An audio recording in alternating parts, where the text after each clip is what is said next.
strength, is also feminism. Do you agree with me? Shakti was never meant to be only gentle. She was also meant to be fierce. A woman's freedom is not built only by systems. It is also built by self-belief. I agree with feminist truth. Systems must change. Structures must reform. Power dynamics must shift. Institutions must protect women. Men must unlearn dominance and entitlement. Justice must be structural. That is external change. And it matters. It is necessary. It is non-negotiable. But that is not the whole truth. Because feminism cannot survive on systems alone. Human beings are not only shaped by systems. They are also conscious beings with agency.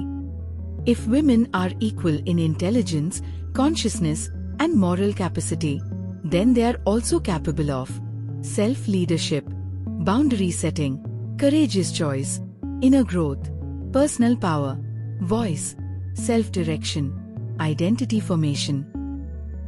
Of course, it is true that justice requires accountability from systems.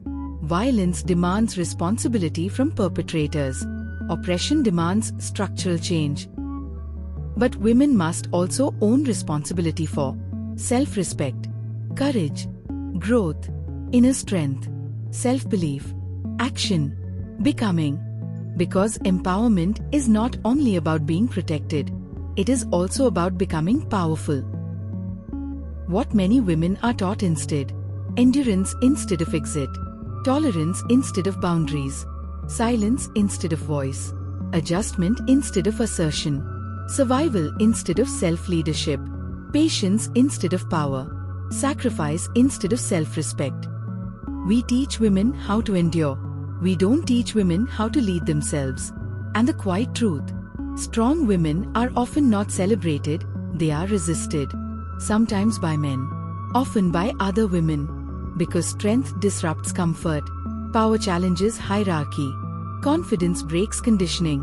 A truth we must be brave enough to say: not all chains are created by men. Some are maintained by silence, conditioning, and internalized fear. Even among women, sometimes strength is shamed. Sometimes ambition is judged.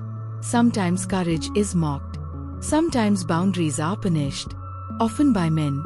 And heartbreakingly, quite often by women as well. Not always out of cruelty, but out of conditioning, fear, scarcity, and learned helplessness. What sisterhood should really look like? Not comparison, but support. Not jealousy, but encouragement. Not pulling down, but lifting up. Not silence, but solidarity. Not judgment, but understanding. Not control, but courage for each other. Because empowered women don't compete in fear. They connect in strength. They don't shrink other women's power. They don't silence other women's voices. They don't shame other women's growth. They rise, and they rise together. This is not an anti-feminist piece. This is not a denial of injustice. This is not a rejection of systemic reality. This is not a dismissal of history, research, or activism. Structural change without inner strength creates dependence. Inner strength without structural change creates exhaustion. One creates safety. The other creates freedom. One protects dignity. The other builds power. One changes conditions. The other changes identity. Real empowerment needs both. Systems must evolve. Laws must protect. Structures must change. Safety must be built.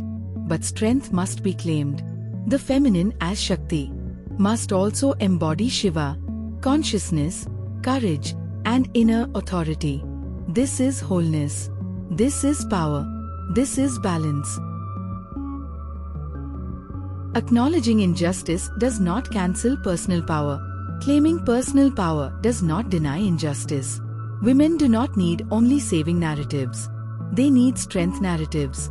They need self-trust narratives. They need inner leadership narratives. Because a woman who is supported by justice and rooted in her own power does not wait for change. She becomes it. Happy Women's Day.